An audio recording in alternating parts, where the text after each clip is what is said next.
Friday afternoon, you're watching the polls on the JoyNews channel, and coming up this afternoon, Finance Ministry maintains its stance despite pressure from individual bond holders asking government to exempt the pensioner class from the domestic debt exchange program. We'll hear from the former Chief Justice Sogah Akufo, who's describing the program as wicked and unlawful as she joins pensioner bondholders to picket at the Finance Ministry today. I find this wicked, I find it disrespectful, I find it unlawful, I find it totally wrong, period. And that's how she's describing it. With less than 4 hours to the end of that program, we'll explore the options available to individual pensioner bondholders here on the polls. Any other response to show that we think that we should take, and we say, well, our members have looked at all. We're also looking at security here on the polls, as Inspector General of Police is declaring promotions in the service will no longer be based on long service, but rather on performance. We have details as it describes critics of the new system as arrogantly empty offices. These and more coming up here on the polls. I'm blessed Sogah. Don't forget the polls, as always, is brought to you by Global Communities, Dignity Lu, Affordable Safe Sanitation. We are on DSTV channel 421, GoTV channel 144. JoyNews is independent, fearless, and credible. Welcome to the polls. We're back with details shortly. Please stay. And it's clear now that pressure is mounting on the Finance Ministry to review its stance on the inclusion of individual bondholders to the domestic debt exchange program. Well, today, the former Chief Justice, Sogah Akufo, joined pensioner bondholders picketing at the Finance Ministry affected by the program. The retired justice described the debt exchange program as wicked and unlawful. She spoke to my colleague, James Kwesi Aveji. Administrators, they should rather be looking at parts of what they are in place to do, what they get paid to do, where they can cut on expenditure, they can cut on waste. They have not even come to prove to us where they've identified wastage and what is being done about it. You and I, you walk around and you see a lot of waste all along. And you don't want to do anything, and you want me to take a haircut. I don't know. With a little bit of hair left on my head, I want it on my head. I'm not going to take a haircut. And I'm not encouraging any Ghanaian to take a haircut. Patriotism is on various levels. And I think most of us have already chalked 99% of patriotism at this time in our lives. So don't let some young whippersnapper come and tell us to cut our expenditure and things like that. And it's not even as if most pensioners are living in luxury. All they've done is to shore up their monies in such a way that that added to their if they are earning pensions from their former places of employment, how they can have room to maneuver. Who said old age has to end up in poverty? It shouldn't. And it is because of that people invested. And so, because a long time ago, an auntie of mine, who everybody used to call auntie, even in the village where she used to, she said, yes, it's because I've built a nice house in the village. Even though I live there by myself, everybody calls me auntie. If I was living here in poverty, they'll call me a witch. Yes. So we don't want to be dependent grandparents and old people. We want to be self-reliant, and that is why these investments were made. That's all. So they should stop. They should come again. And even then, all that they should come again to tell us is that they're not touching our pensions. That's all. There's nothing else to be done about it. Thank you. Thank you very much, madam. I think into government bonds, and now all of a sudden, it's a contract, isn't it? Mm-hmm. And you virtually want to, at gunpoint, force them to agree with you that the repayment or the yield of their investment should be as you dictated. As you dictated. Why? And at the same time, why are we in the mess we are in? Nobody has fully explained to us. Yes, debt. Okay, fine. We took debts. What was it used for? Where's the accountability? Exactly what was it used for? You're not telling us about how you're going to be able to make things better, but just that help me and I help you. No, you help yourself first. Let me see you doing something serious, because we've seen these sort of things too many times. I'm over 70 now, and I'm no longer a government employee. My mouth has been ungagged, and I'm talking and I'm saying what I feel. And it's important that the elderly in this nation should be respected. One, I find this wicked, I find it disrespectful, I find it unlawful, I find it totally wrong, period. Because you don't solve your problems by sacrificing your aged. That's the last thing you should do, especially when you don't have any services that are specially geared at the comfort and the relief of the aged. The national insurance system has virtually collapsed. The elderly are buying their medications at normal commercial prices.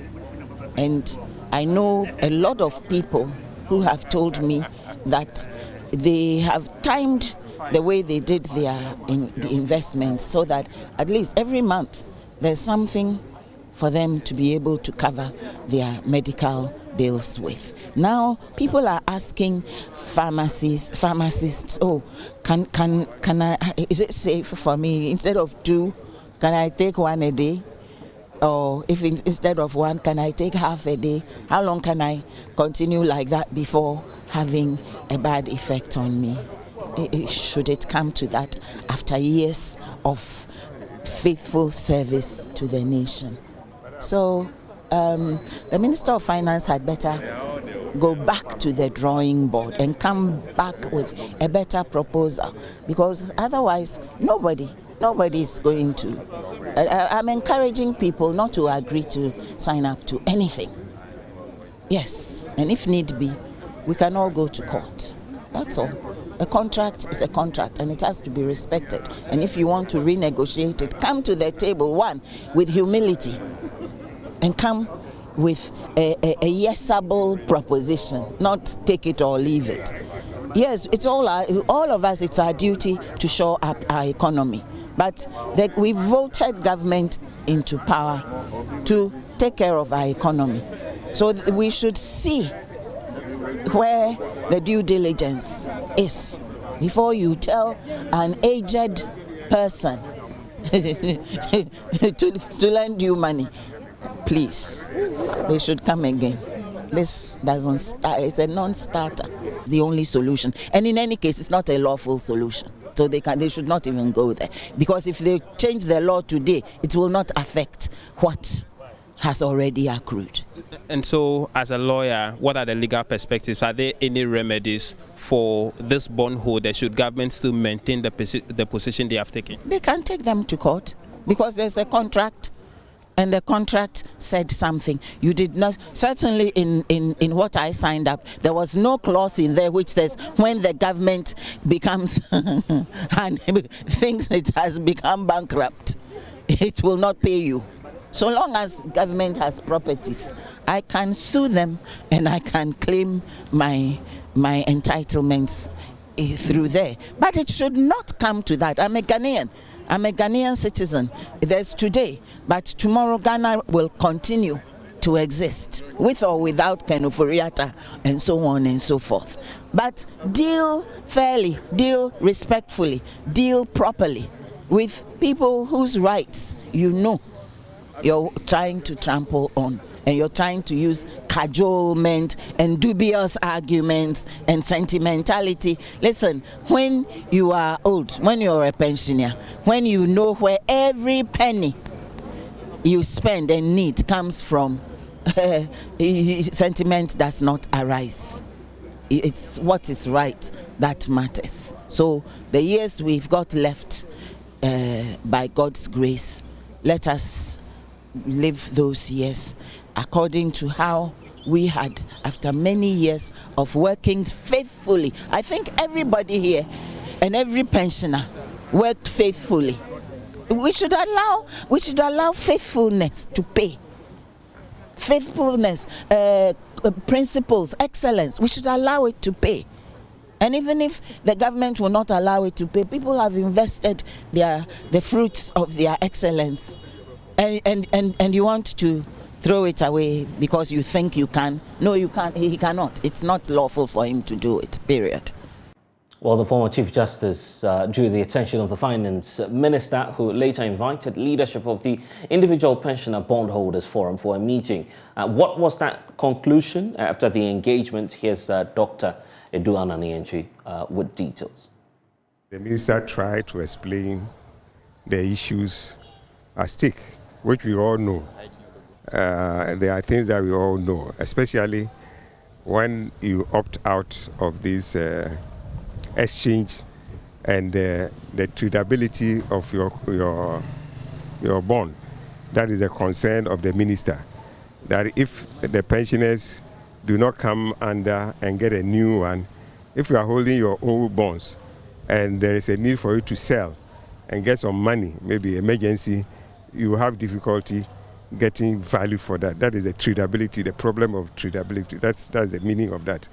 So the minister thinks that he has that feeling for bondholders, especially the pensioners, that if you hold on to your old bonds, the treatability issue would come when you want to sell your bonds.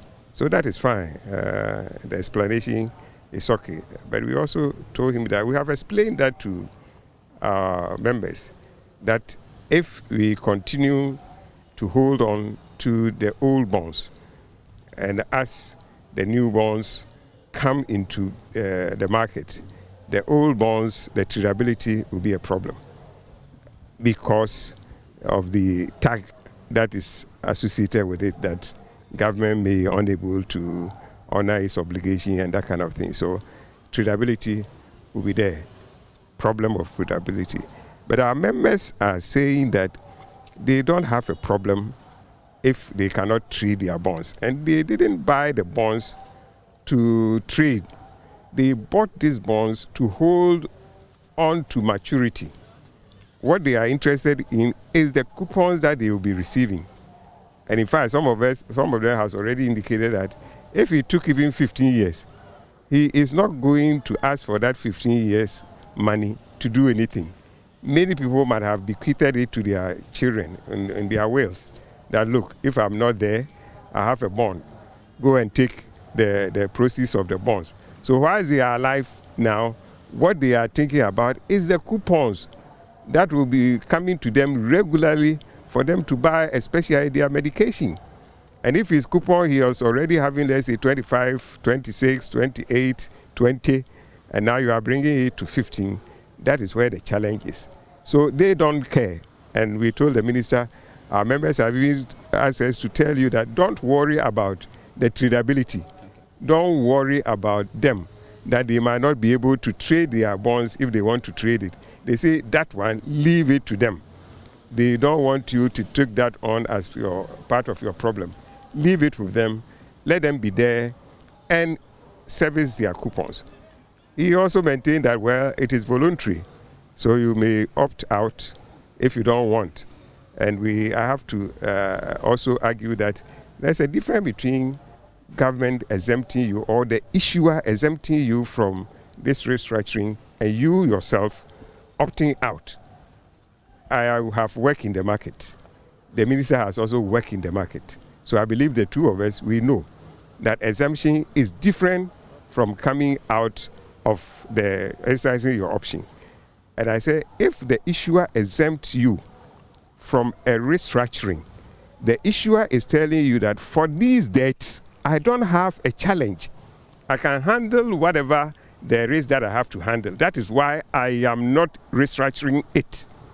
That is what exemption means. These ones I can handle. I owe 2 million.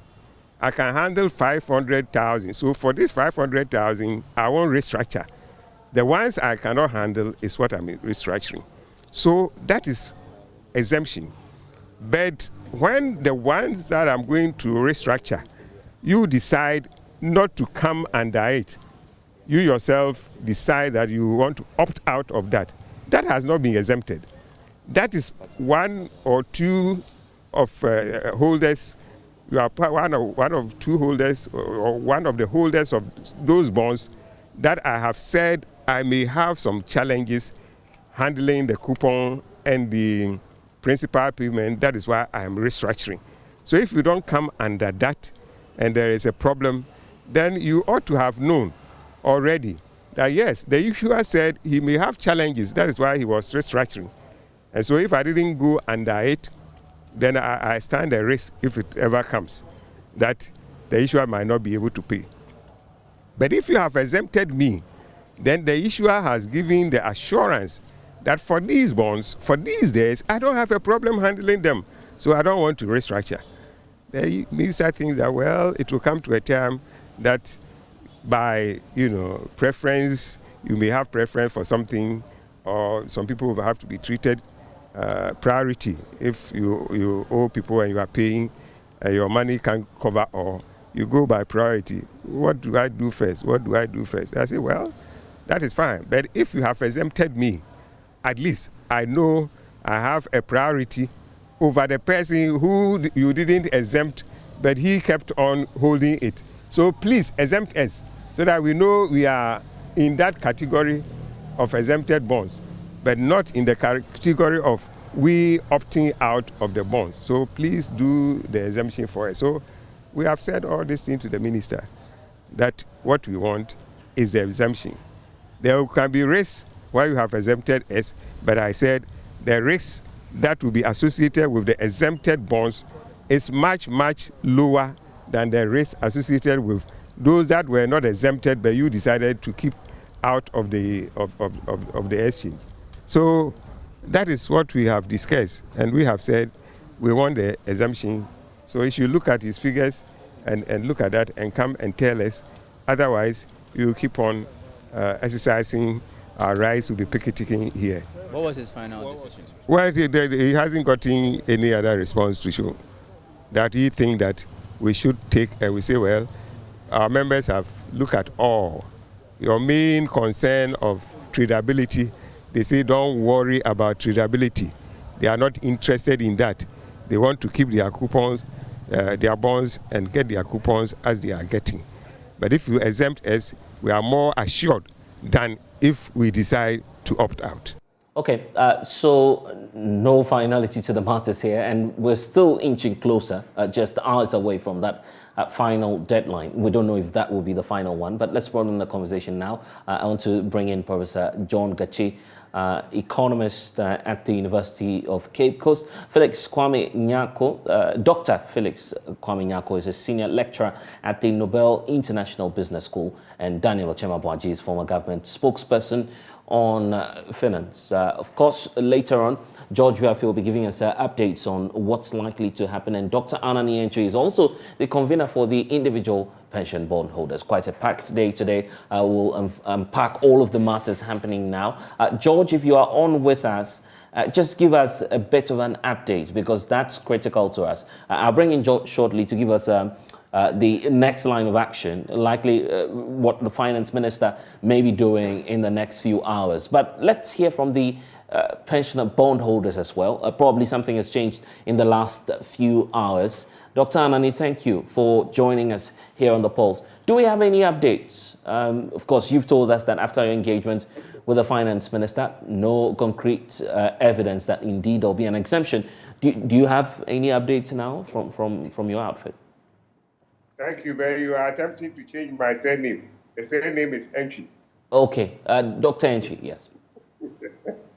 Yeah, we had our issuer 1 hour picketing at the ministry today. Once we were there, and today we had the former Chief Justice joining us, Madam Sogah Akufu. He joined us to in solidarity with her colleague retirees. Right. Even though he stated that he is not impacted too much as we are, but once some other friends and colleagues are impacted, felt that it was right that we come and show solidarity for our cause. So whilst we were there, we were informed by the chief director that the minister wanted to have a meeting with us, but it was in a meeting, and as soon as it finishes, he will let us know. We waited, and when it was getting to 11, we've assured our members that we will convey there for only 1 hour. Many of them have to leave and go to their homes, especially getting to the afternoon to take their medication. So we didn't want to let people be there for more than 1 hour. So when it was getting to 11, I personally called the chief director and said to him that we are about leaving. The minister was still occupied and can only meet leadership. So we closed, and when everybody was gone, 3 of us, myself and 2 other people, joined me to the minister's office to hear what he has to tell us. But the minister just said, just as if what he has been saying always, that the tradability of our bonds is a major issue that he's concerned with.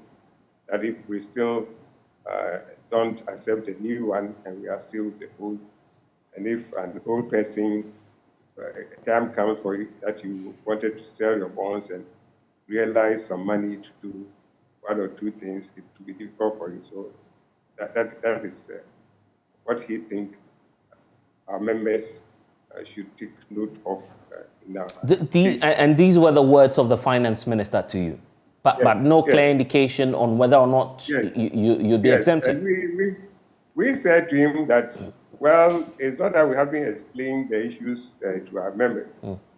Especially given my background as a securities market regulator, I understand all this. And I've explained to them that if we hold on to our old bonds, the possibility is that when we want to trade with in the market marketability will be a problem, especially when that tag of possible default is with that bonds, rather than the new ones that doesn't have that. The new bonds that do not have those that tag to go with. But our members have said that the minister should not worry himself about tradability because they are not interested in trading their bonds.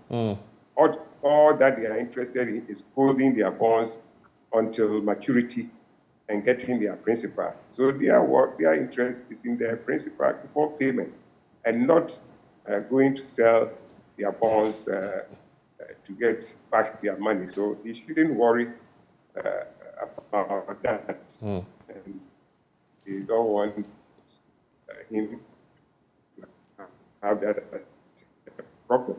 So we are speaking to the minister. The minister, again, was also of the guide not to come under the program. And I also responded that, well, the minister is a market player. I mean, capital market securities market. Yeah, it used to be. Once you work at the, and I'm saying there's a difference between when the issuer has exempted you from a restructuring and where you have decided not to go under restructuring. Because if the Okay, Dr. Henchu, we're having difficulties hearing your point, and the points you're making are crucial to the discussion that we're having this afternoon. But of course, if I understand what it is that you're telling us, all you want is an exemption. And that's why I want to bring in Professor John Gachi, because Prof, the issue about the tradability is always coming up. The finance minister now telling the pensioner bondholders that, well, even if you keep what's with you now, it's less likely that you may have interest in it because of its value. I mean, from an economic sense, is the minister making a point here? Well, I think it's not making any point because the market was working until the minister's action distorted the market. So all that this category of bondholders are saying, yes, there is tradability issue, but the individual who bought bonds, in fact, some of them are not even aware that their bonds are trading. So all that they want is that if they are exempted, then they don't have any issue with what is going on. So I think the issue is all about exempting this category and treat them differently. Then all other bondholders can go through the exchange, and the issue of tradability will be relevant to them. So I think this is why the issue should be discussed. So it seems to me that the minister wants to use the issue of tradability to include everybody. And that is very disgusting, seeing the pensioners around as if we cannot do anything. In any case, the obligation we owe to these pensioners per Article 36 of our Constitution is to protect them, to protect the vulnerable in society. So that is the economic management objectives. So if your economic management would rather make these people more vulnerable, and as if we cannot do anything about it, then it becomes very difficult to accept. So tradability is there, but these bondholders want exemption so that they could be protected. What difference will the exemption make, and in what form should it be coming? Is it that we need a clearly signed document? Will that warrant the industry to accept this exemption? Is that what's necessary? See, there are two issues here. Number one, it is voluntary. Now, when it is voluntary, all that it means is that if you want to participate, participate at will. But remember, we are talking about a contract that have been signed between the government and these people. And the contract says that government is obligated to pay principal at maturity and pay periodic coupon. It didn't have any clauses to factor in all these issues. So when you say it is voluntary and I don't take it, it means that all the terms surrounding my bond will remain valid. Then some people have realized that, look, the way you are speaking, you will not be able to give them what they require under the old bond. So if the minister were to state categorically it is voluntary, and that those who do not sign on to the debt exchange will have their bonds and their terms maintained, nobody will be picketing. So because these bondholders realize that if they don't sign, perhaps the minister will not even have any words for them. They will be going to look for their money, they will not be getting their money.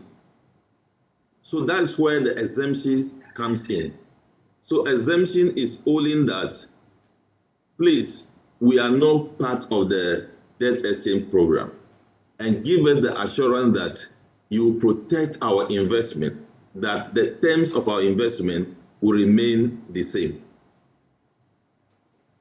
Okay, but given the options that are available now, if an individual decides not to sign on, of course, the contract still stands. So the believers, you can go ahead and claim whatever is due you. Where would there be a difficulty? It is difficult because the deputy minister said some time ago that you are on your own, which means that they will not prioritize your position. They will now be focusing on the new debt holders. So it means that the minister is saying it's voluntary, but they don't intend to protect those bondholders who will not sign on to the program. Okay. Prof, just hold on for me briefly. Let me also hear from Felix and then Daniel Ochemabonchi, who's a former government spokesperson of finance. I'll start off with you, Felix, because you, of course, are a lecturer. You understand some of these issues as well.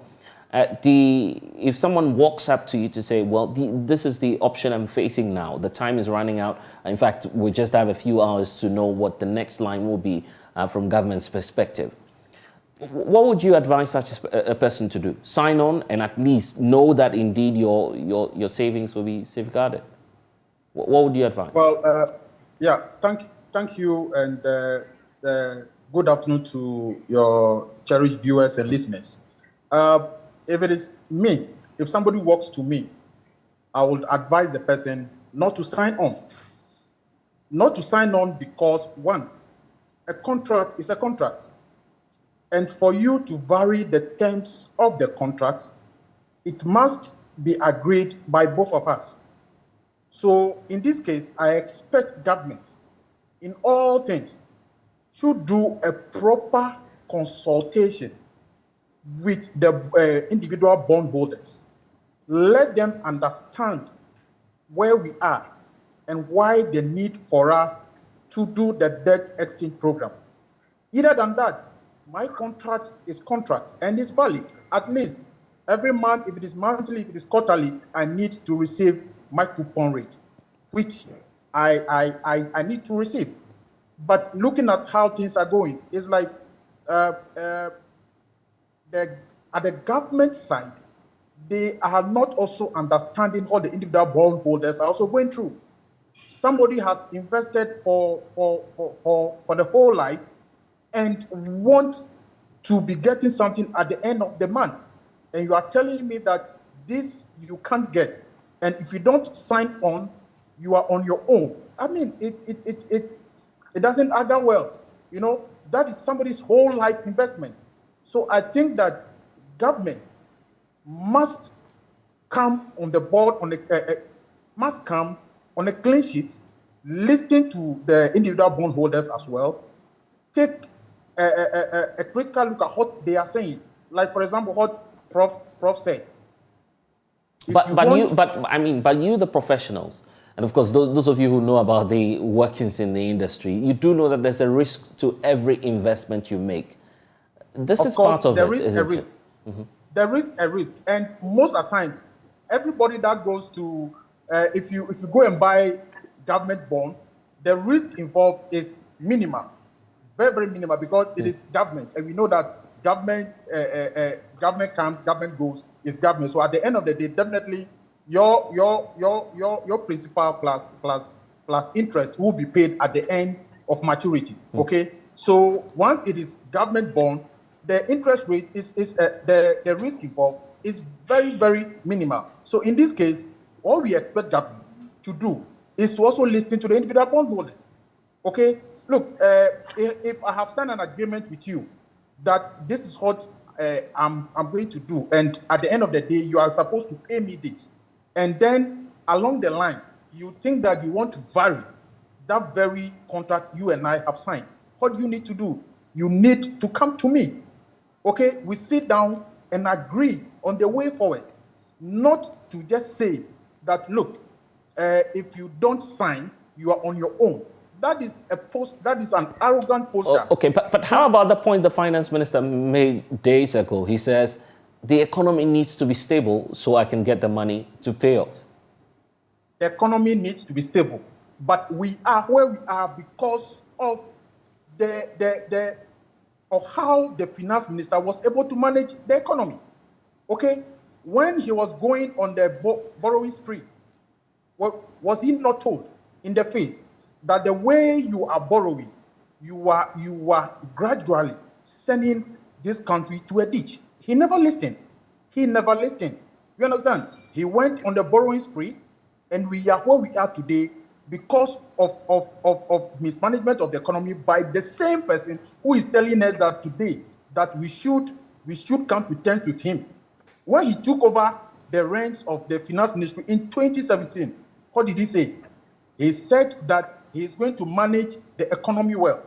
So if you fail to do so, and you expect me as an individual, my 12, okay, to just go like that, I will not agree. And these are the sentiments of the bondholders. The country financial ministry was given to you to manage, and you mismanage the economy to the extent that we are now a highly debt distressed country. And you want us to share in that burden? No way. I will not. Contracts are contracts. So you must go by the terms of the contract. And I share the sentiment of these individual bondholders, especially the pensioners. Some need this monthly coupon to survive. You understand? Some need it to survive. And if you are telling me that you will not pay me, then the president made it to understand that we know how to bring the economy back to life, but we don't know how to bring individual maybe people who may have died along the way back to life, isn't it?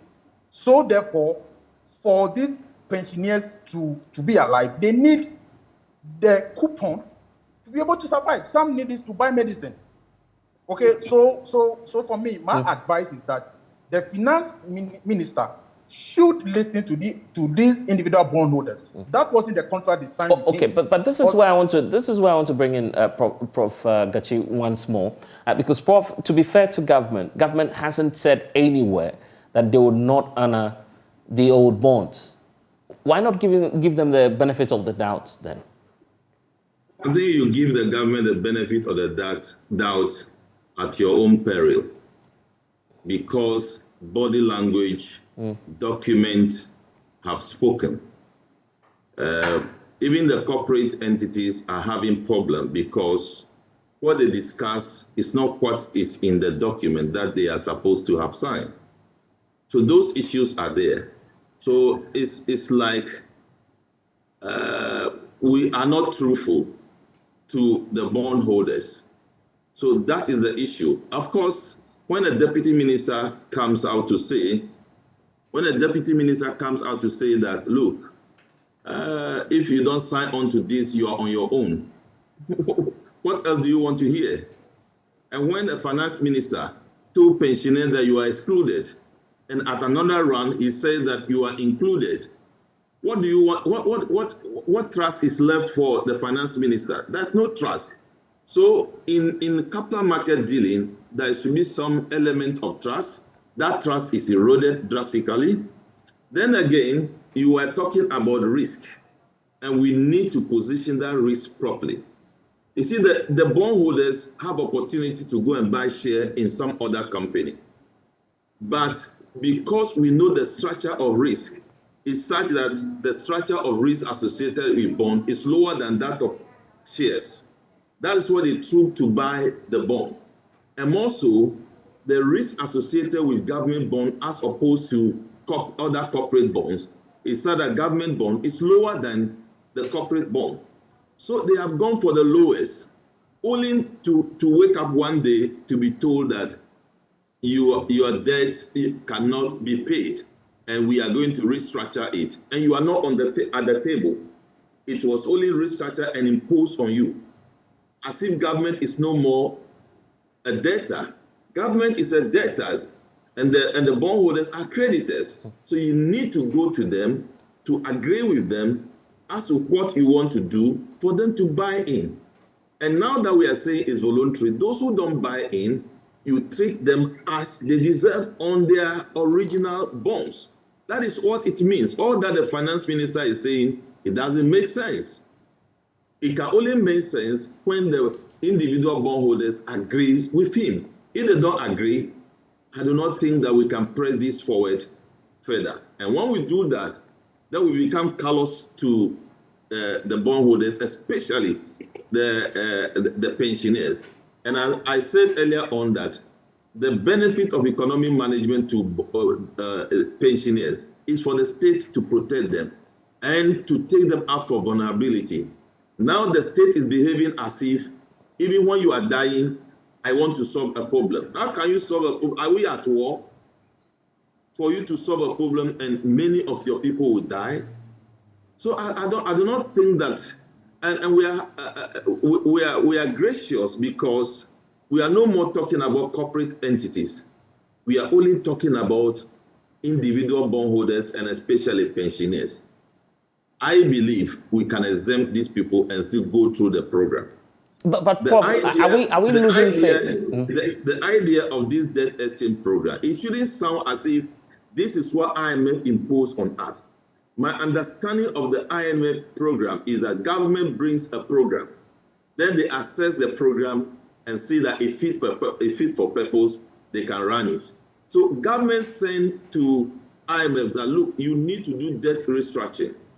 You need to do domestic debt restructuring. And the IMF agreed, go ahead. But because of the critical nature of the debt exchange program, because of the effect that it will have on the economy, we want about 80% of the people to agree. So if you realize that you have hit this snag, you have to go back to the IMF and say that, look, I didn't conceive that we could exclude the individual bondholders. As it is, we have to exclude the individual bondholders. Will you make it 70? Will you make it 50? But I don't think that the finance minister is looking at that. Look at the engagement with the pensioner the other day. So the pensioner explained everything. He said that you need to share in it. That is problematic. Okay, I'll come to Dr. Felix Nyako on the possibility, the fiscal space that the finance minister have, if indeed he has that, to make any change. Just last minute, we're just about 10 or 15 minutes away, technically, from that deadline again, the new one that was set by the finance ministry. We are waiting an official communication on this matter. Daniel Achema-Boaji is a former government spokesperson on finance. He's former MP for Bantama. He's joining us via phone. And this is where, Daniel, many believe that your government is becoming unpopular with this domestic debt exchange program. Why not listen to the cry, if not of the people, at least from a group of, individuals who can't work anymore, who are on pension, and they need this savings critically? Well, Blessing, let me say good afternoon to you and to your team and the people that have gone before me on this program. For me, the bottom line is we have a problem at hand. We need to solve it. I sympathize with the pensioners and the individuals that will have to take a bit of a hit. But I don't think the finance minister is not looking at the options of looking at or talking to the fund again. I believe that if there was any opportunity, probably you could go back and tell them, maybe I can't do the 80%, I can probably do 70 or something lower than that. So for me, what it is that at the end of the day, we have a choice to make. And we have to decide, do you want to go forward or do you want to sign on or we don't want to sign on? If we don't want to sign on, we look at other options that we have to do. So yes, it's unfortunate. This is where we find ourselves, but I'm more interested in what we do to go forward. All right? Even when we say government should keep on cutting expenditure, whatever it is, it has effects on economic growth, as we all do know. Because government expenditure happens to be an injector. And that injects economic activity into the national income stream and create more and multiple income. Now that you have more taxes, you have debt exchange going on, people don't have a lot of disposable income. Yes, government should cut expenditure, all right, but we have to be mindful that we don't cut so much to hurt. Okay, but the question, and right now, everybody's waiting for an intervention from government, and that's why we're dealing with that big question. The exemption, should it happen now? That's the point I answered. I said, if the minister thinks that there's room to do this, I don't think he will hesitate. You know that when this program started, there has been consultations. The government was criticized, but limited consultation or no consultation. This program has been extended for a number of times. What do you think the government is doing? Talking to people? No, trying to reason with people that the government owes. I mean, the creditors, so to say. So I believe that they've gotten to a point where we need to close. You know, and probably we will not be able to satisfy everybody. But the government has been listening, has been making amendments. Let's go by the words of the finance minister himself. He says he's working with an 80% target. At least that's what he confirmed to us here on JoyNews. And now, going by that calculation, of course, dealing with the securities, the banking sector, and some of the insurers, clearly that target has been met. Not so? Well, I am not aware. The last time I heard... We've seen an official memo on this matter, a communique from all of these bodies, clearly agreeing to be part of the debt exchange program. What we have now is a group of people who are within a range of 10% minority, and the finance ministry could do something about it, isn't it? Well, if the target is met, then we all appeal to the finance minister to reconsider these group of people that we are talking about. Are you appealing to the finance minister? Oh, why not? No, we are speaking to both the bondholders, you know, and also the government. Nobody is fighting this. No, the need to consult and talk to people in times like this is important. Very, very important, and nobody is shying away from that. So if there's opportunity to consider people who are retirement or going on retirement, why not? Why not? It is not a bad thing to do, but if there is not, then let's see what is it that can be done. So yes, both government and the creditors should look at what is going on to see whether or not we can have a compromise, so at least we can move forward. And that's where my position is. So if you say don't sign or sign on, at the end of the day, we have to move forward as a country. Okay, yes. So what do you recommend from the perspective of the individuals? To sign or not to sign? I recommend that the individuals should sign on to the bond so that we can move forward as a country. And once we sign, even if there's opportunity after the fact, I mean, we can have a conversation. That's a contract, you're aware. That would be a new contract. No. Let's bring it down. Let's just try to bring it down. That's the facts of the case. I get it. Contracts are, so to say, not. I don't mean any sort of any disrespect. No, not at all. But you know, at the end of the day, if you make contract and you cannot annul it, you go back into restructure. For instance, if listen, you owe me now, and I take you to court. The court is going to look at your ability to pay to restructure the loan. Bottom line, that's it. You say, you know what, Daniel, your friend owes you 1,000 Ghana cedis. Looking at his cash flow, he can only do 500 Ghana cedis probably a month. Are you clearly giving us a respite? What government is seeking to do now? Are you revealing that to us? The fact that even if you go to court, you may not have your cash. This is what happens in normal course of business. Even if you have an issue with an individual, like the example I just gave, you go to court, the court will look at the facts of the case and determine a restructuring plan for somebody to pay you. If you go to the U.S., for instance, there's something we call a form of bankruptcy called reorganization. All you say is that, you know what, my creditors, please, I owe you. I'm unable to pay now. Can you please give me time and let's vary the structure and the terms of the credit contract or the bond so I can pay. These are all allowed in business practice, in corporate world. All right? We are not saying it has to be, of course, like I said, I sympathize with the individuals who were putting their money in a risk-free environment, given all that was happening in the banking sector, especially with microfinances, to have gone through this problem. This is where we find ourselves. What can we do? The country. And that's why the finance minister, very humbly, said, please help me and let me help you. Daniel Ochema-Boaji, the former Chief Justice says you are a bunch of wicked people as the NPP administration. We are a bunch of what? Wicked people, because of course you are still proceeding with the policy. I haven't heard that. I haven't heard her say that. But if that's what it is, I mean, totally that's her opinion. All right. I believe that we should look at the situation we find ourselves in and find a solution. All right. That is what I think we should do. As to what somebody will say or not say, definitely emotions are high. You can expect some of these things to happen.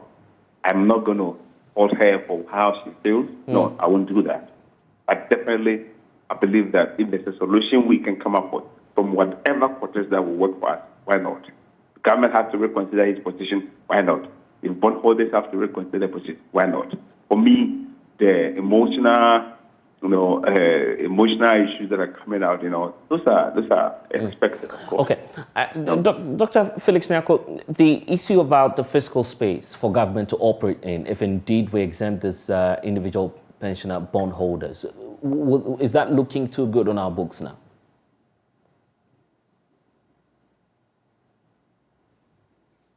Kindly unmute so we can hear the points you're making, sir. Right.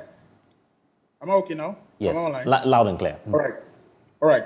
In all, the domestic debt that Ghana currently has is about 56.1%, okay, of our total debt, okay? So, and these individual bondholders, I must say maybe about, maybe a little over, maybe 5%.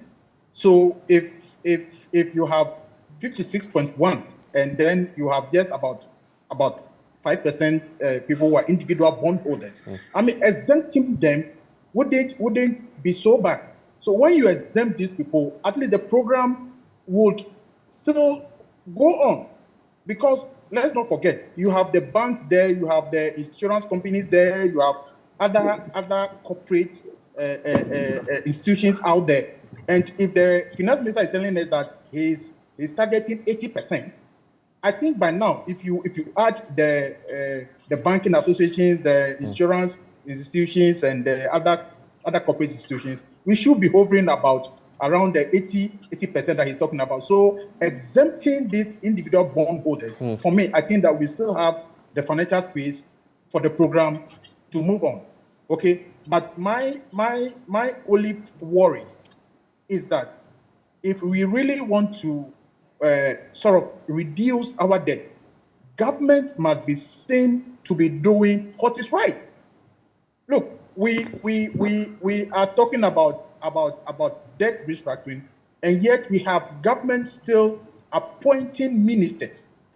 Look, go to Ministry of Trade. We have 3 deputy ministers in this present day Ghana.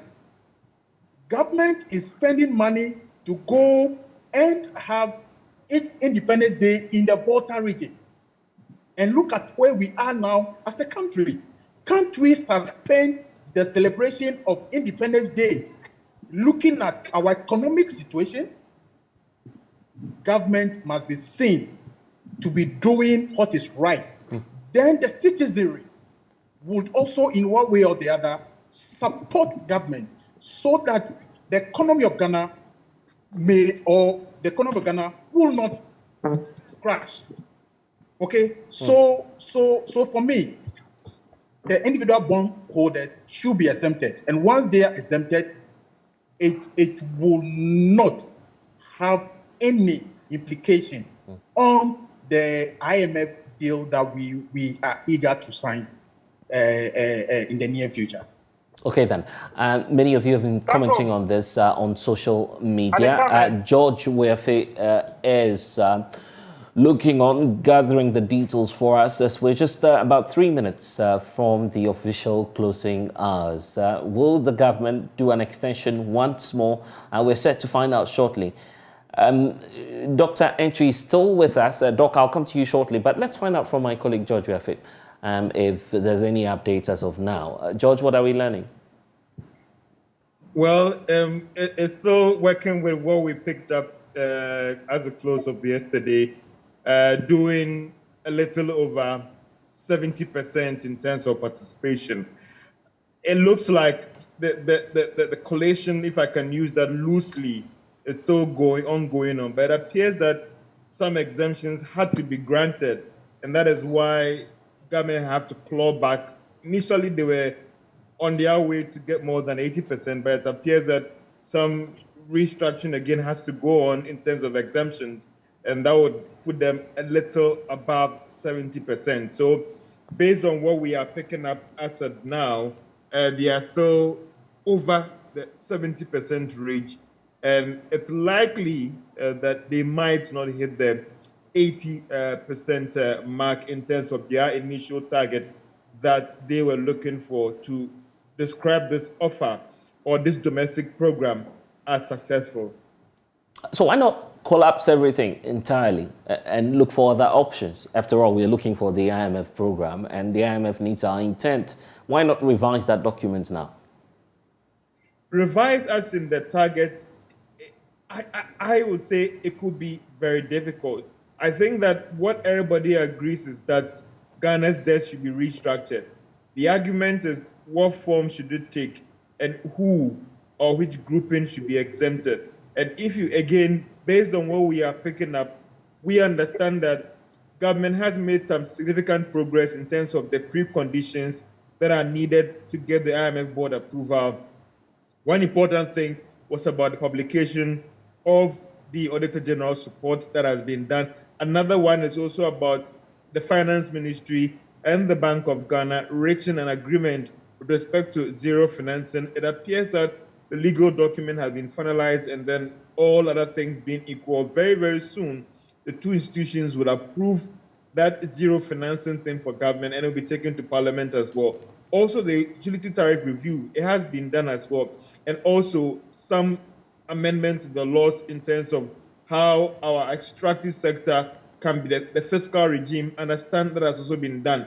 So it appears that we made some significant, if I should do a percentage tracking in terms of those preconditions, we are about 80 to 90% in selling through those preconditions. And the only thing that is left right now is this domestic debt exchange program in terms of getting that commitment from the creditors that indeed they are committed to this whole financing arrangement. So I would say it is still early days yet to say that something can be done. Don't forget that you are also working towards getting a board meeting to approve or look at your program request. So what are the options now?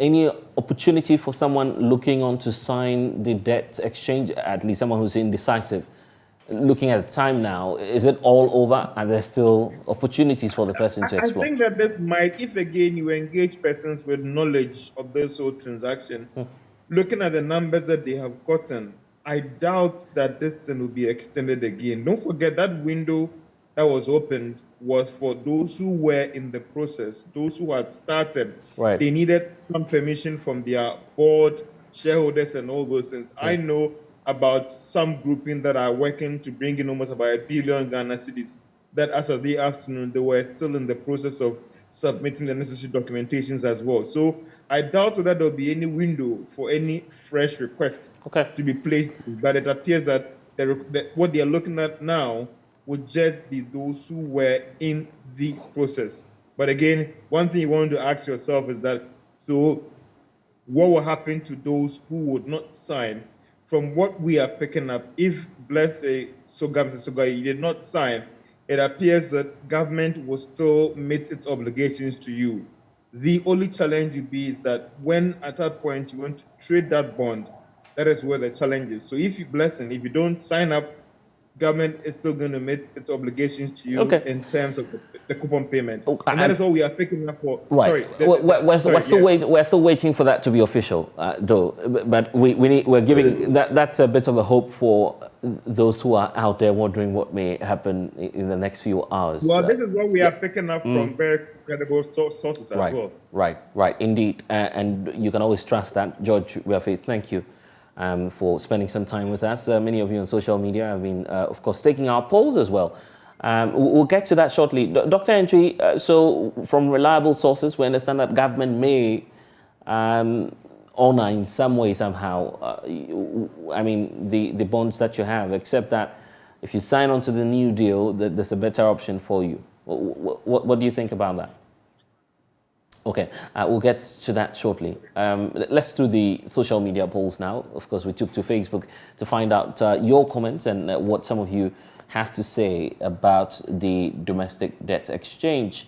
And there's also the question we're asking on Facebook, the domestic debt exchange program deadline. Should government totally exempt the pensioner bondholders? Many of you have been speaking about this. It comes to the picture of course, that iconic moment, if you want to call it, of the former Chief Justice also taking part in the protest today.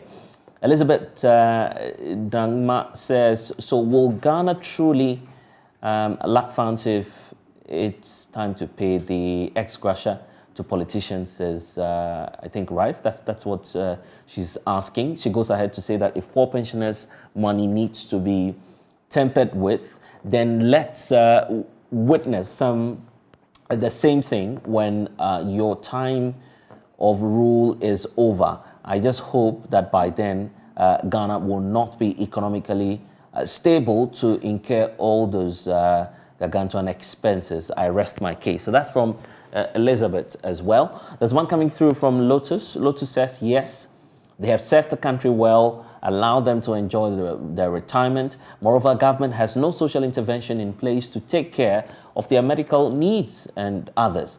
The little money they have and they've saved for that matter, the government wants to swallow it.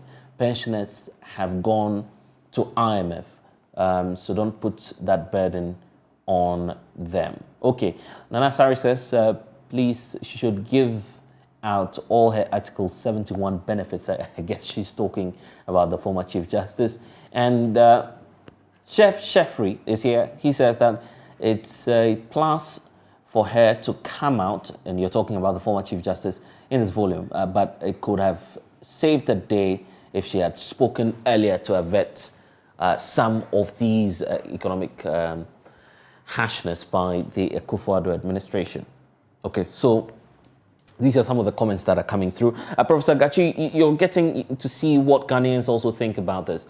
So what do you believe government should be doing now?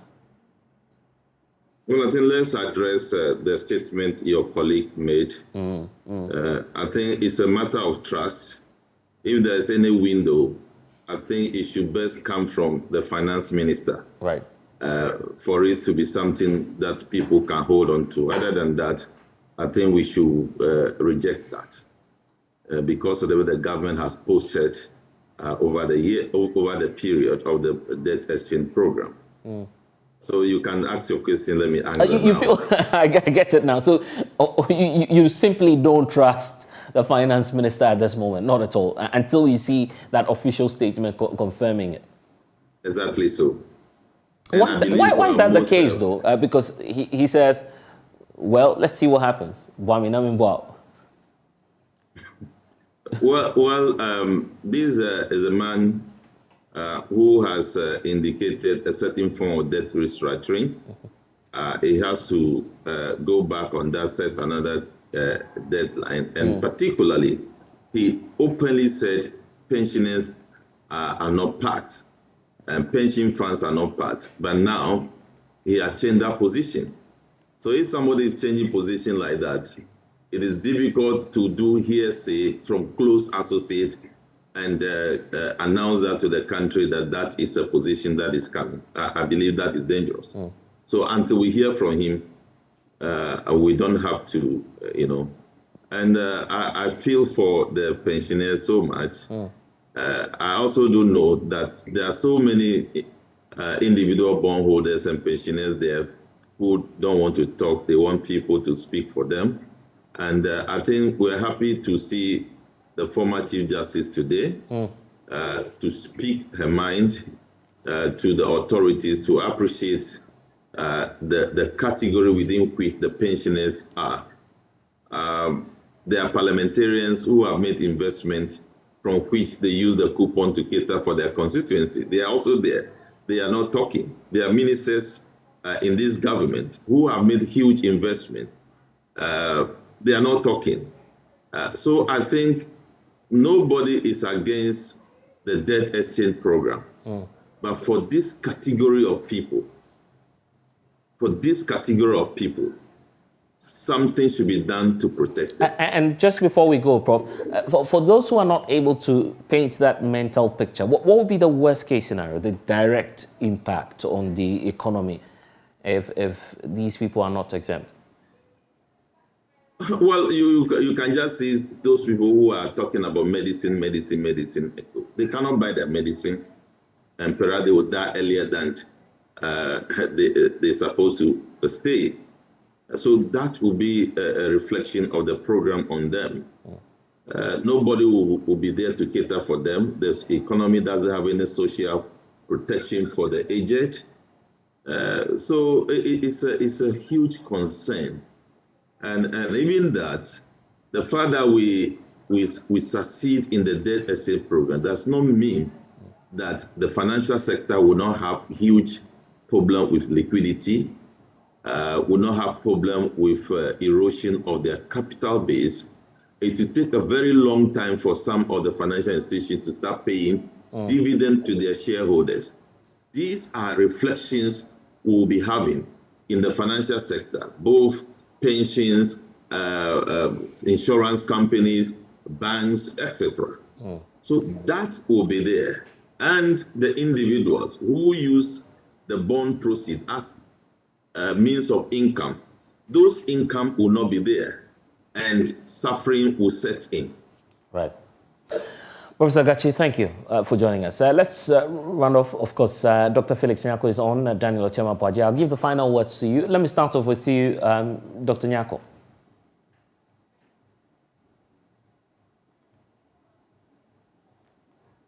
Dr. Nyako, if you can hear me, kindly unmute so we can get the points you're making. Yeah. All right. Yeah, I can hear you now. Thank you. Yeah, okay. Yeah, thank you. I would want for the finance minister to be trusted. He needs to be firm. He needs to come out and say exactly what he wants and what Ghanaians expect. So for me, going forward, I would want the individual bondholders, especially the pensioners, to be exempted. Your colleague, George Yafi, made it to understand that they have about 70% of people who are interested in signing in onto the debt exchange program.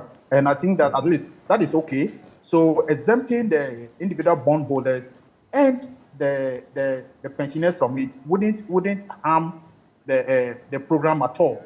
So going forward, government should learn that you do not borrow to the extent that you can't pay. We need to cut our coat according to our size. Thank you very much. Nyako. Daniel Ochema-Poagyeh, let me give you the final word. But here's what we also want to do, since we're hearing from you on social media as well.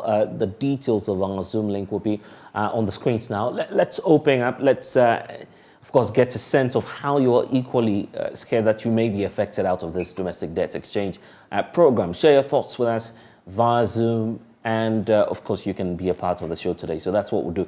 Daniel Ochema-Poagyeh, your thoughts as we wrap up?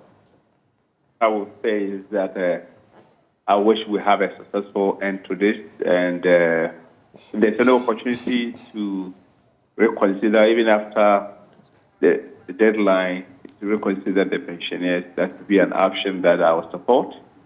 If there isn't, then I want to hope that the government will have a way to talk to them so that they don't run out of cash for medicine to die. No, that's not what we want for Ghanaians. And yes, I support some of the effects that the professor, some of the effects that the professor has said. But on the flip side, if you look at what is happening, you know, and not to say that I'm anti-banking, no, but I believe that if government is unable to absorb a lot more money or is unable to be credible enough to be giving money, the banks, if they have money, should be looking at private sector and begin to earn real income so that we can take advantage of what has happened. Private sector gets money, creates more jobs, and support the economic growth.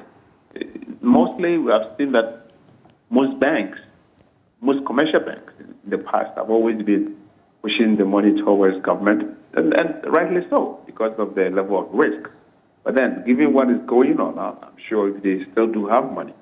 the rich sector or the private sector will begin to see some opportunities where banks now begin to pay them a little bit of attention, pick them up, hold them, incubate them, and grow them so that we can create more jobs to support what is happening. I believe there's some opportunity in this crisis, even though it's not what we wanted, but we should look for the opportunities and not miss it. Okay, you have the Zoom details now on the screens, so you can be a part of the show. But one more issue with you before you go. Don't you feel that this is affecting the fortunes of your party, knowing that you're seeking to break the 8 as well? Affecting the fortunes of what? Your party, your political party, the NPP. Our political party? Precisely. Oh, of course. Obviously, I mean, when people are losing money and they're having issues, there's going to be a lot of issues. It definitely may have some effect. But I can tell you, I mean, 2 years from now, or 1 year, 8 years from now, it's a long time. I sincerely believe that if we're able to go through this IMF program, the economy will begin to pick up. And when it does, people will begin to see that the MPP has solutions. Even though we admit that we are in crisis, we can discuss it, debate it, but if it comes to talking about who becomes the next president or who wins the next election, the debate is going to be on sector by sector. And I tell you, that the MPP will cross over. Okay. Let's see how that unfolds. But I'm grateful, Daniel Right, Achimabwaji, former government spokesperson on finance, to Dr. Felix Nyako and Professor John Gachi for joining us on that conversation. Don't forget that you can be a part of the show now. The details, Zoom details there on the screen. Meeting ID 79779403589 with the passcode of 526991. So let's get to Facebook. A lot of you have, of course, some comments that we haven't read yet. Of course, there's a need to get to that very quickly and also take your thoughts on what you think about the domestic debt exchange, because on Facebook, JoyNews is asking a question as to whether or not the views and the demands of the individual pensioner bondholders should be, of course, accepted by government. And many of you have been commenting on that. So let's get back to Facebook and see some of the comments that you're putting on there and sharing with us. We'll get to that very shortly. Don't forget that you're still watching the Pulse here on the JoyNews channel, but we'll do all of that when we get back from this break.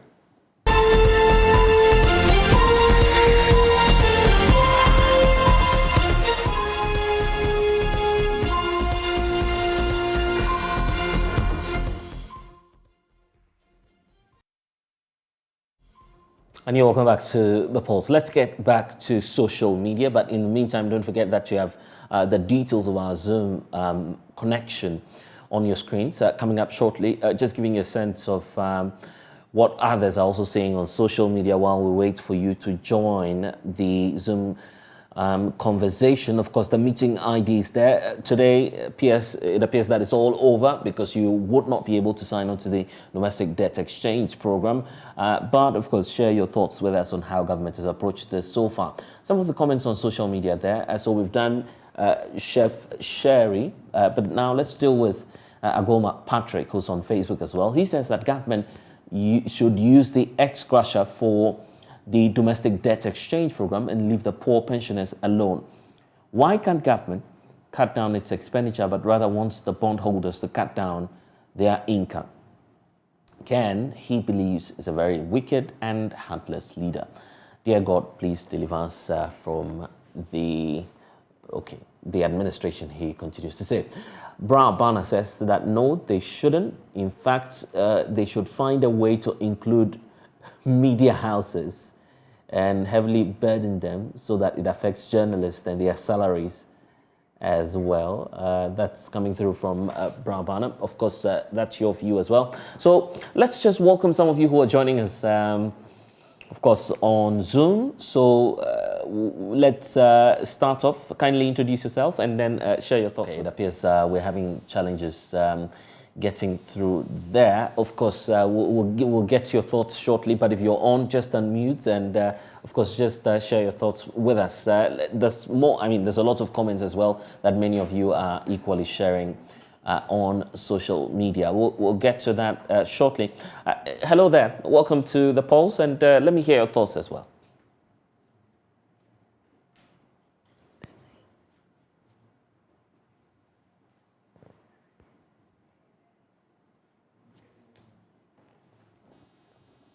Hello, Blaise. I'm with you. Yes, kindly go ahead. Your name and just share your thoughts with us. Hello, Blaise.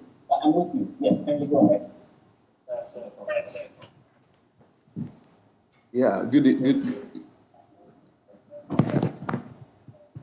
Good evening, and thank you for your time.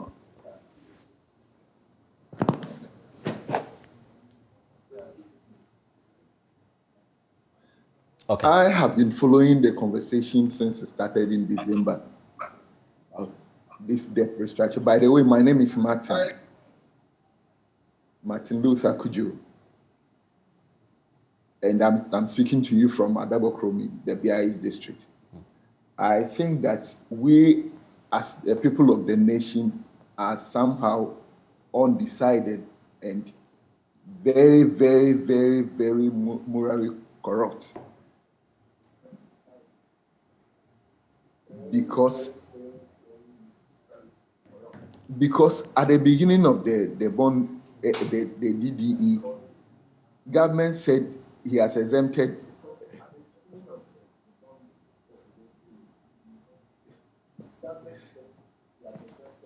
all the individual bondholders, and people sat on radio to cry wolf and to cry foul and say that government is trying to exempt rich people who have bond bonds in their name, and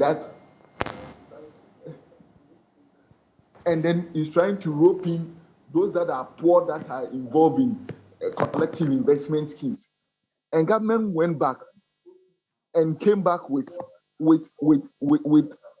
everybody involved except for pension funds. Now we the people again are saying that why should government get everybody involved? Why should government bring in individual bondholders? Why should government do this? I don't really think that we as people are truthful to ourselves, and the issue of mistrust is affecting everybody, because we cannot genuinely think and say that this is what we want. We are always either against this thing or something. Everything that the government will put out, we have to cry wolf against it. And I think that we as a people have to change our behavior. As this morning, the panel was discussing on Joy FM about how we as a people have, our morality has decayed over the years. All right. I think that if we change our behavior, it will help the nation, and the nation will move forward. Thank you. Okay, thank you so much. I see that many of you also want to listen whilst you're speaking on TV. So all you need to do is to turn down the volume, and you can join the conversation as well. Martin is here. Hello, Martin. Okay, looks like we've lost Martin. But of course, let's move to the next one. Hello there. Welcome to The Pulse. Kindly go ahead and share your thoughts with us.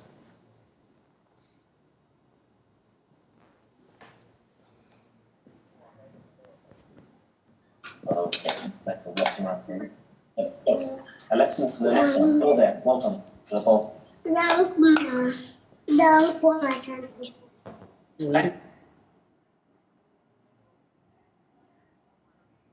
Apologies there, but of course, thank you all for joining us. Let's take some other stories now. The Inspector General of Police, Dr. George Akufo-Dampare, is described as misplaced some murmuring in the service about promotions. Some who wrote the promotion exams or for scholarships for further studies were overlooked at a deba with service personnel in the Bono regional capital, Sunyani. The IGP said hard work, performance and dedication will be considered more for promotion or clearance or further studies. Meanwhile, some 18 police officers are facing trial for various traffic offences. The IGP, Dr. George Akufo-Dampare, who disclosed this in a meeting with the Bono regional minister, indicated that the war against indiscipline is not discriminatory.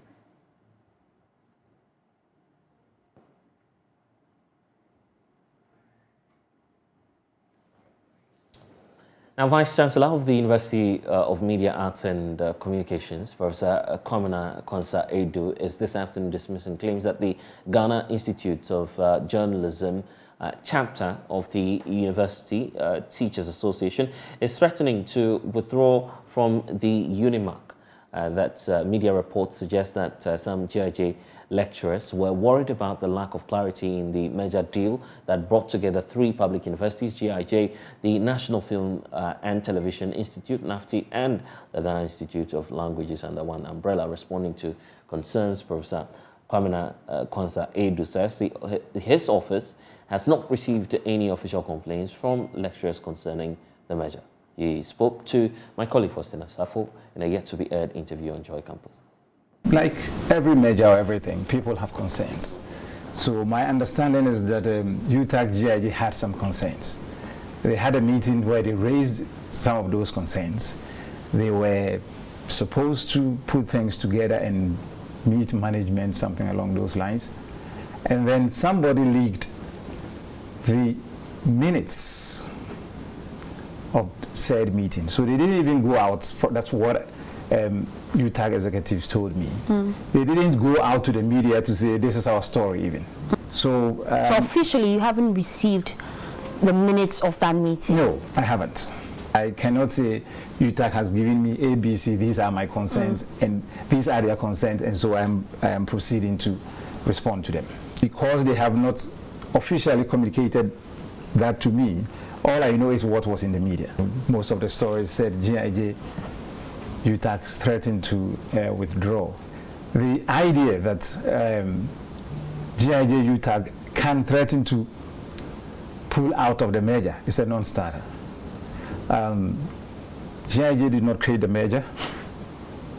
NAFTI did not create the merger. GIL did not create the merger. We are a public institution, UNIMAC. For any one part of those in the merger to say we want to pull out and be what? You don't exist as GIJ anymore. If you want to stretch it and extend things, the best anyone who has serious concerns about this or doesn't want to be part of this merger can do is to resign.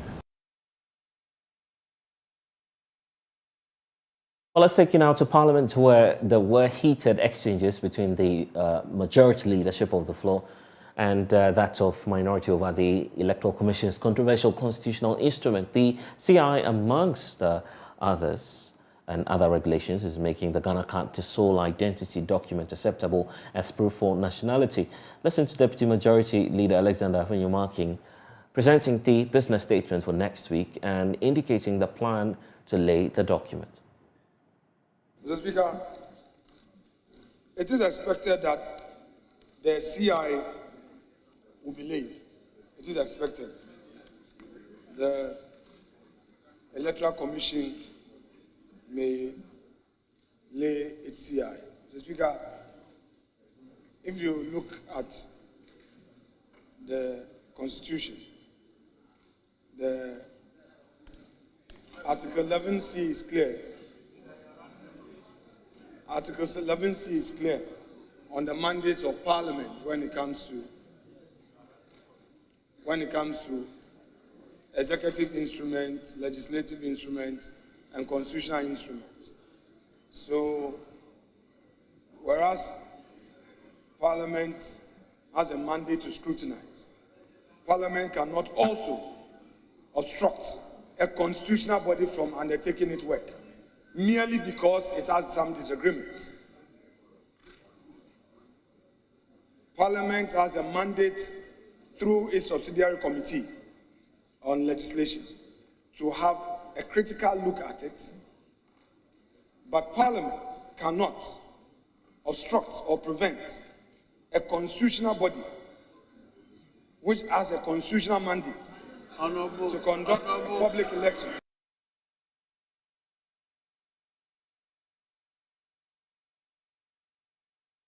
But Minority Leader Dr. Kesela Toforson forcefully argued that no such agreement has been reached by the Business Committee of the House. Speaker, at the meeting, and I have a copy of the draft Business Committee, the agenda that we discuss. Mr. Speaker, to my surprise,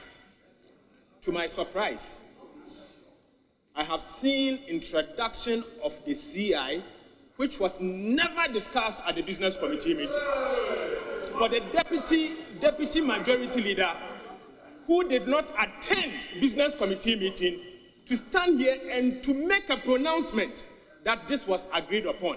Mr. Speaker, I'm deeply disappointed in the clerks in particular for allowing this to be smuggled into a Business Committee statement. Mr. Speaker, this can never be allowed. Mr. Speaker, to be honest with you, if that is the way this administration wants to go, this side of the House wants to go, Mr. Speaker, we are ready for them. We are ready for them. And let me sound this question. Mr. Speaker, we can't run a country like that. The Business Committee's mandate is for us to sit and agree on the business for the week, and not for someone to unilaterally smuggle what is becoming a major contention. Mr. Speaker, we won't accept that. Mr. Speaker, I want to caution that we on this side will oppose this business statement, because this is not what was agreed on. This is not what was agreed on. It's different from what we agreed on. He was not part of the Business Committee. So, Speaker, for him to agree, come and stand here that Business Committee has agreed on this year.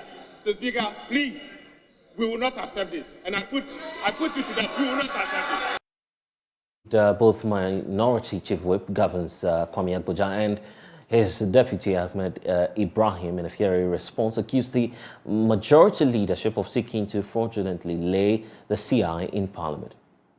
We will cooperate with our counterparts as much as possible to make sure government business goes on. But, Mr. Speaker, little did we know that we cannot trust our colleagues. If we attended a Business Committee meeting, went through page by page, as approved things, only to wake up on the day to see items which were not even discussed. It was not even part of the draft report to come here, Mr. Speaker. This is very serious. Mr. Speaker, how come that the chairman who was not present at the meeting will generate a report which will be different from the report that was adopted at the Business Committee? Mr. Speaker, how can this be possible? Your Business Committee cannot go and have a meeting and write a report, adopt that report, take that decision. Then an absentee chairman of the committee will generate a report and put the Business Committee report aside. Due to that, Mr. Speaker, I vehemently oppose the adoption of this fraudulent, bogus, deceitful, dishonest, and smuggling report which is being presented in this House. Yes, Mr. Speaker, this House of the House will not, this side of the House is not going to entertain any fraud in this chamber. Mr. Speaker, I am vehemently opposed. Well, first, Deputy Speaker of Parliament Joseph Osei also directed that the laying of the constitutional instrument is taken out of next week's order of business. Business Committee, this matter, item 4C, was not part of the business arranged for the week, and that they do not accept that as part of the business agreed to be performed. The majority deputy leader says, yes, it was intended that it will be discussed before it is presented. What it means is that it will not deny that it was not part of the business agreed for. So I think to make the way forward, the Business Committee, if you look at Order 56, 1 and 2, says it can bring another statement if you agree. So what has not been agreed should be excluded. If you discuss and you agree, the leader can bring another statement on what has been agreed. So I think to make the way forward, let's exclude what was not part of the business arranged for the week and proceed with what has been arranged for the week. I so direct. And we'll keep following and monitoring that for you. But that's all we have for you here on The Pulse. I am Blessed Sogah. Log on to myjoyonline.com. We have updates for you there.